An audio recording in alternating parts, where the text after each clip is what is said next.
আপনার ফেসবুকে পেজের নাম কিভাবে পরিবর্তন করবেন আজকের এই ভিডিওতে আপনাদেরকে আমরা দেখায় দিব কিভাবে ফেসবুকের নাম আপনার পরিবর্তন করবেন।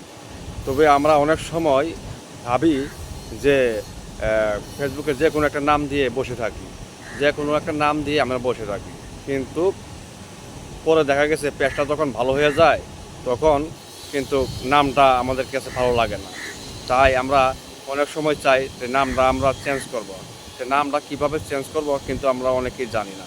কীভাবে নামটা চেঞ্জ করবো মূলত আমরা কিছুই বুঝি না। আজকে আপনাদেরকে হাতে গোনায় শিখিয়ে দেব কীভাবে একটা পেজের নাম চেঞ্জ করা হয়। তাই ভিডিওটা কোনো প্রকার স্কিপ করবেন না।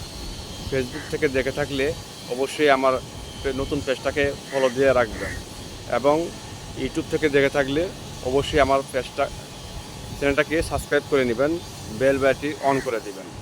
যে ভাইয়েরা, আপনারা নামটা কীভাবে চেঞ্জ করবেন মূলত সেই ভিডিওটা আপনাদের সেদিকে নিয়ে যাচ্ছি। তবে যাওয়ার আগে একটি ঘটনা বলে যাচ্ছি।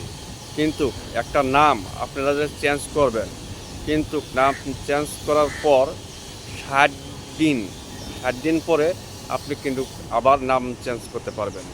কিন্তু এর আগে আপনি চাইলেও নাম চেঞ্জ করতে পারবেন না। কেন? এটা ফেসবুকের গাইডলাইন। আপনি প্রতি 2 মাস পর আপনার ফেসবুকের নাম কিন্তু চেঞ্জ করতে পারবেন। এর আগে যদি চেঞ্জ করে থাকেন কিন্তু আপনারা 60 দিন পূর্ণ না হওয়া পর্যন্ত কখনোই চেঞ্জ করতে পারবেন না। তাই ভিডিওটি স্কিপ না করে দেখুন। এখন যাচ্ছি আমরা স্ক্রিনে, ভিডিওটা ভালো করে লক্ষ্য করুন। আমরা যাচ্ছি ফেসবুক পেজে।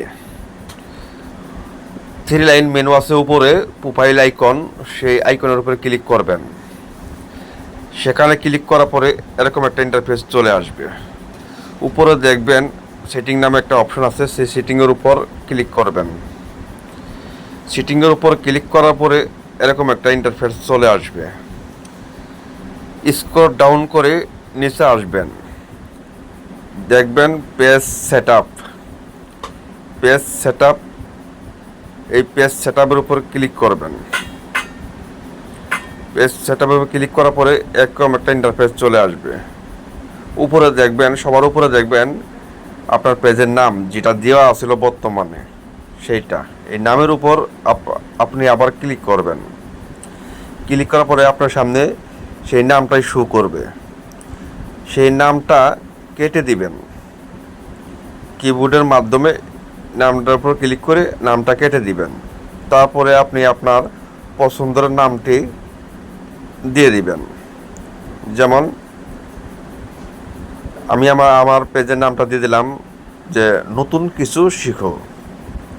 তারপরে নিচে যে নীল আইকন আছে, নীল আইকনের উপরে ক্লিক করলেই আপনার নামটি সেভ হয়ে যাবে।